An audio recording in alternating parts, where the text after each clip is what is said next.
వర్మ గారు అయితే నిన్న మహానాడులో ఒక మాట మాట్లాడడం జరిగింది. సీఎంగా చంద్రబాబు గారు ఉన్నారు, మంత్రిగా నారా లోకేష్ గారు ఉన్నారు, ఆయన మంత్రి అయితే నేను కూడా మంత్రినే అని అన్నట్టుగా అయితే ఆయన మాట్లాడడం జరిగింది. అసలు ఆయన ఏ ఉద్దేశంతో ఆ మాట్లాడారు? పదవులు ఉంటేనే పనిచేయాలా? పైగా అతను ఇంతకుముందు కూడా నిరూపించుకుని ఉన్నాడు. అతను ఇండిపెండెంట్గా పోటీ చేసి గెలిచాడు కదా, అవునా? ఆ తర్వాతే తెలుగుదేశం వాళ్ళు చేర్చుకున్నారు. అంటే అతను ఏంటి, జనాల్లో సత్తా. ఒక ఇండిపెండెంట్గా పోటీ చేయడం అంటే అది మామూలు విషయం కాదు. ఒక పార్టీ బీఫామ్ ఇచ్చి పోస్టర్లు వేసి అది చేసి ఇది చేసి మీటింగులకు వచ్చి మీటింగుల్లో మాట్లాడి మా ప్రభుత్వం వస్తుంది అని చెప్పి ఒక అభ్యర్థిని గెలిపించడం వేరు, ఇండిపెండెంట్గా ఒక అభ్యర్థి గెలవడం వేరు. అవును, చాలా కెపాసిటీ ఉండాలి. చాలా కెపాసిటీ ఉండాలి, చాలా ప్రజల్లో పట్టు ఉండాలి. అతను ఎంత ప్రజానాయకుడు కాకపోతే గెలుస్తాడు ఇండిపెండెంట్గా? మరి అతను ఇండిపెండెంట్గా గెలిచిన సత్తా ఉన్న నాయకుడు ఇవాళ ఏదో కాలం కర్మం కలిసిరాక అది పవన్ కళ్యాణ్ గారు ఆ సీట్ కొట్టేసుకుని వెళ్ళిపోతే కూటమి సమీకరణాల్లో భాగంగా ఆయనకి పదవి లేదు. ఏమైంది ఇప్పుడు? పదవి లేకపోతే నామినేటెడ్ పదవి కూడా ఇవ్వలేదు. ఏమవుతుంది? ఆయన పని చేయడా? ఆయన పని చేస్తాననే ధీమా ఉంది ఆయనకి. అందుకే చెప్పాడు సింపుల్గా. అంటే మనకు సామెత ఒకటి ఉంది, పవర్ లేని పొలిటీషియన్కి ప్రాక్టీస్ లేని ప్లేయర్కి విలువ ఉండదని. అది తప్పు. అదంతా వీళ్ళు పవర్ కావాలనుకునే వాళ్ళకి సృష్టించింది ఇదంతా. నేను ఇందాక చెప్పాను కదా ఇందిరాగాంధీ ఎగ్జాంపుల్. ప్రజలలోకి వెళ్ళి పనిచేస్తుంటే ఎవరు వద్దంటారండి? ఇప్పుడు వాటర్ కనెక్షన్స్ గురించి ఒక వ్యక్తి పనిచేస్తున్నారు అనుకోండి, ఆ పదవి కావాలా దానికి? కాకపోతే ఎక్కువ తిరగాల్సి వస్తుంది. ఒక నాయకుడు వస్తే ఒకసారితో అయ్యేది, పదవి లేని వాళ్ళు 10 సార్లు తిరగాల్సి రావచ్చు. కానీ ప్రజల హృదయాల్లో ఉంటారా?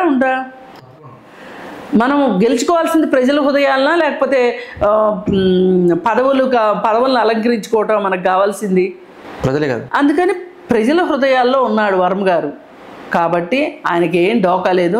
ఆయన బతికున్న రోజులు ఆయన ప్రజానాయకుడిగానే ఉంటాడు. ఈసారి అవకాశం వస్తే పోటీ చేస్తాడు, గెలుస్తాడు. ఈసారి కూడా ఆయనకి సీట్ దొరకలేదు అనుకోండి, ప్రజల్లో పనిచేస్తాడు. ఇవాళ పవన్ కళ్యాణ్ గురించి ఎంత మాట్లాడుకుంటున్నారు, వర్మ గారి గురించి కూడా అంతే మాట్లాడుకుంటున్నారు. అంటే పార్టీ మాట ఇచ్చిన మాట నిలబెట్టుకోలేకపోయిందని చెప్తున్నారు. దానికి ఏమంటారు? ఆయనకి లేని బాధ మనకెందుకండి? ఆయనకేం బాధ లేదుగా. దీన్ని బట్టి మనకేమర్థం అవుతుంది? ఆయనకి పెద్ద పదవి లేకపోయినా ఆయనైతే జనాల్లోనే ఉన్నాడు కదా, మహానాడు దాకా వచ్చి మాట్లాడాడు కదా. మరి ఆయనకే కోపం ఉంటే ఆయన రాడు కదా, ఆయన ఇంట్లో కూర్చుంటాడు, లేదంటే ఇంకో పార్టీ పెడతానంటాడు, లేదంటే ఇంకో పార్టీలోకి వెళ్తానంటాడు, ఏవేవో చెప్పేవాడుగా. ఆయనకే అసలు ఏ ఇబ్బంది లేనప్పుడు మనందరికీ ఎందుకండి మాట్లాడుకోవటం? ఇప్పుడు ఇది ఎట్లా ఉందంటే, ఒకప్పుడు పవన్ కళ్యాణ్కి 4 పెళ్ళిళ్ళు, పవన్ కళ్యాణ్కి 4 పెళ్ళిళ్ళు అని చెప్పి వైఎస్ జగన్మోహన్ రెడ్డి తెగ ఎగిరేవాడు. అయితే ఆ విషయంలో అసలు నష్టపోయిన అమ్మాయి బయటకు వచ్చి మా ఆయన 2వ పెళ్లి చేసేసుకున్నాడండి, నా జీవితం బుగ్గిపాలు చేసేసాడండి, నాకు అన్యాయం చేసేసాడండి అని ఆవిడ మాట్లాడాలి, ఆవిడ కేసు పెట్టాలి. ఆవిడ తరఫున ఇదేమి ప్రజా సమస్య కాదు, సుమోటోగా తీసుకోవటానికి. అట్లాగే ఉంది ఇది కూడా. ఆయన ఏంటంటే ఆ రోజు ఒక రాజకీయ కక్ష తీర్చుకోవటం కోసం, పవన్ కళ్యాణ్ మీద బురద జల్లడం కోసం, పవన్ కళ్యాణ్ చంద్రబాబు నాయుడికి చాలా దగ్గరైపోతున్నాడు కాబట్టి వాళ్ళిద్దరూ కలిస్తే మళ్ళీ నేను ఓడిపోతాననే దుగ్ధతోటి జగన్మోహన్ రెడ్డి ఆ విధంగా మాట్లాడి ఉండొచ్చు. కానీ అలా మాట్లాడాల్సిన అవసరం లేదు. ఇప్పుడు వర్మ గురించి కూడా అలా మాట్లాడాల్సిన అవసరమే లేదు అసలు. ఆయనకి లేని బాధ మనకెందుకండి? ఇప్పుడు ఆయన ఏమన్నా వచ్చి కిరోసిన్ పోసుకొని రోడ్డు మీద నుంచొని నాకు పదవి ఇవ్వాలి, నాకు పదవి ఇవ్వలేదు, నాకు నామినేటెడ్ పోస్ట్ కూడా ఇవ్వలేదు, పొత్తులు అంటే పోయింది సీటు, కానీ నామినేటెడ్ పోస్టులకు కూడా ఏం పొత్తు వచ్చింది, నాకు ఎందుకు ఇవ్వరు అని చెప్పి ఆయన అడిగితే అది వేరే విషయం. అడగలేదు ఆయన. అడిగాడని మీరు అనుకుంటున్నారు. అడిగాడు అనడానికి రుజువేదని నేను అంటున్నా. ఉన్నాయా మీ దగ్గర రుజువులు? ఏమన్నా ఆడియో టేపులు, వీడియో టేపులు దొరికాయా మీకేమన్నా? మనము ప్రతిదీ రంధ్రాన్వేషణ చేయడం కరెక్ట్ కాదండి. మనం చేయాల్సింది ఏంటి అంటే, వర్మని ఆదర్శంగా తీసుకొని ఏ పార్టీ వాళ్ళైనా సరే పదవి లేకపోయినా పని చేయాలి జనాల కోసం అనే ఒక జ్ఞానాన్ని నేర్చుకోవాలి. అంటే ఒకప్పట్లో ఈ వర్మ గారు, పవన్ కళ్యాణ్ గారు ఇద్దరు కలిసిమెలిసి తిరిగేవాళ్ళు. ఇప్పుడు అసలుకి వర్మ గారిని దగ్గర కూడా రానిట్లేదు. ఎందుకంటారు? అది వాళ్ళిద్దరు ఇష్టం, అది పవన్ కళ్యాణ్ ఇష్టం. ఇద్దరు స్నేహితులు విడిపోయారు అంటే ఆ ఇద్దరికి తెలుస్తుంది, కానీ మనకేం తెలుస్తుంది? మనకెందుకు మధ్యలో? నేను అడిగేది అది, వాళ్ళిద్దరికి ఏమి సమీకరణాల్లో దెబ్బ తగిలిందో, ఏ అగ్రిమెంట్లు డిసగ్రిమెంట్లు అయినాయో మనకేం తెలుసు? మనం ఎట్లా చెప్తాము? ఇదంతా ఎలా ఉంటుంది అంటే రాజకీయ పార్టీలు వాళ్ళ పార్టీలో ఏం జరుగుతుందో చూసుకోకుండా ఎదురు పార్టీలో ఏం జరుగుతుందో తెలుసుకోవడానికే ఇష్టం చూపిస్తుంటారు. ఆ ఎదురు పార్టీలో లోపాలే వాళ్ళ బలంగా చూపించుకుంటారు. ఎప్పుడు కూడా మన బలమే బలం, మన బలహీనతే బలహీనత, ఎదురువాడి బలహీనత మన బలం అవ్వదు ఎప్పటికీ కూడా. అలా అవుద్దని చాలామంది అనుకుంటారు, చాలా అపోహ అది. మన బలము మన బలం, పక్కోటి సంగతి మనకి ఎందుకు అసలు? వర్మ అనుచరులు ఏమంటున్నారంటే మా నాయకుడిని వాడుకొని వదిలేశారని చెప్తున్నారు. అనుకోనివ్వండి, వాళ్ళ అనుచరులు అనుకుంటాడు, వాళ్ళ నాయకులు అనుకున్నప్పుడు వాళ్ళకి ఎందుకు అసలు అంత బాధ? ఇవన్నీ ఎలా ఉన్నాయి అంటే కావాలని మాట్లాడిచ్చే మాటల్లా ఉన్నాయి తప్పితే వేరేగా లేవు. వాళ్ళ నాయకుడికి ఇబ్బంది జరిగితే వాళ్ళ నాయకుడు మాట్లాడుకోగలడు. పదవలేని నాయకుడు పక్కన ఉండటం ఇష్టం లేకపోతే వాళ్ళు వేరే పార్టీలోకి వెళ్తారు, పదవున్న పార్టీలోకి వెళ్తారు. వాళ్ళు అన్నారని చెప్పి మనం మాట్లాడుకోవటం వేస్ట్.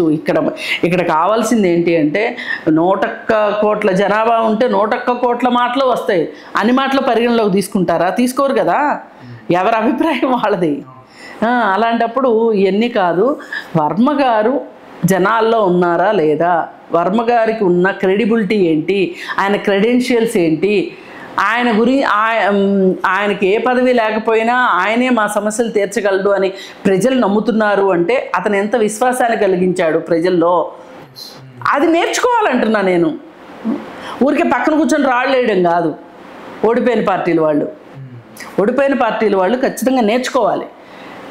ఇప్పుడు అతను అధికార పార్టీలో ఉండి కూడా ఇంకేంటి నాకేంటి నేను అధికార పార్టీలో ఉన్నాను అని హాయిగా చలవ కళ్ళద్దాలు పెట్టుకుని ఇంట్లో కూర్చోకుండా పనిచేస్తున్నాడు. ఇప్పుడు వైసీపీ పార్టీని చూడండి, ఏమన్నా పని చేస్తుందా ప్రజల్లో? రేపు ఎట్ట గెలుస్తుంది? ఎలక్షన్ సంవత్సరం ముందు బయటకు వస్తారు. ఏది కలుగుల్లో ఎలుకల్లాగా కూర్చొని అప్పుడు ఉష్ట్రపక్షులాగా చూస్తా కూర్చొని అప్పుడు వస్తారా? మరి ఈ 4 ఏళ్ళు జనాల బాధలు ఎవరు చూడాలి? మరి వాళ్ళకి అసలు ప్రతిపక్షంగా పనిచేయగలిగిన 11 మంది ఎమ్మెల్యేలు ఉన్నప్పుడే వాళ్ళు అసెంబ్లీకి రావడానికి వాళ్ళకి ఒళ్ళు బరువు అయిపోయింది. వాళ్ళు అసెంబ్లీకి రావట్లా, వాళ్ళ మాట్లాడగలిగేది. వర్మ ఎమ్మెల్యే కాకపోయినా ఎమ్మెల్యేలాగా పనిచేస్తున్నాడు, మంత్రి కాకపోయినా మంత్రిలాగా పనిచేస్తున్నాడు జనాల్లో తిరిగి. మీరు ఎమ్మెల్యేలు ఏం పని చేస్తున్నారు? అసలు అసెంబ్లీకి ఎందుకు రారు? అసలు జగన్మోహన్ రెడ్డి ఎందుకు రాడు అసెంబ్లీకి? ఆయన సీఎం అయితే తప్పితే అసెంబ్లీకి రాడా? ప్రతిపక్ష నాయకుడు హోదా ఇస్తే తప్పితే అసెంబ్లీకి రాడా? ఇట్లాంటివన్నీ నేర్పిస్తున్నారు జనాలకి. నేను పదవి ఉంటేనే చేస్తాను, నా మాట నెగ్గుతుంది అంటేనే చేస్తాను, ఇవన్నీ కాదు. నువ్వు ఒక మనిషిగా నీకేం కర్తవ్యం ఉంది? ప్రతి మనిషికి కొన్ని లక్ష్యాలు కర్తవ్యాలు ఉంటాయి, వాటి ప్రకారం పనిచేసుకుంటూ వెళ్ళాలి.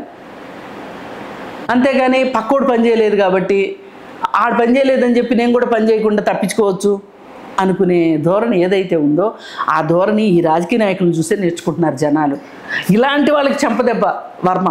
ఓకే, రైట్, థ్యాంక్ యూ అమ్మా. Thank you.